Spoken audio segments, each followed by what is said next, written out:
Hello and welcome to Meadow Bakery. Before we get started, head over to my website, meadowbakery.com.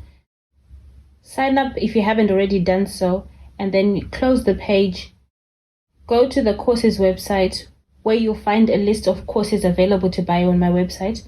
When you find the one that you like, you just click on it and you'll be taken to a sales page where there'll be a video telling you more about the course, and there'll be a bit more information down the page about what's involved in the course, and then you click buy and follow the buying process. So I've already bulk fermented my sourdough.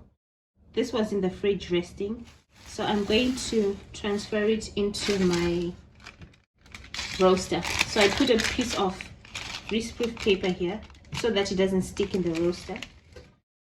Bring my roaster forward and then I flip it into there. Okay. Just going to smooth this over. This is rice flour that I put in my banneton so that the bread dough does not stick.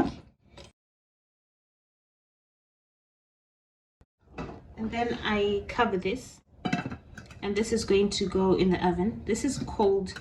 The oven is cold. I only switch it on when I put my dough in there. Okay, the bread is ready and I'm going to show you what it looks like. Ta-da! Okay, now I'm going to put it on a cooling rack. I just put it over like this. I leave the baking paper on it, and then I'll peel it off later before I cut it.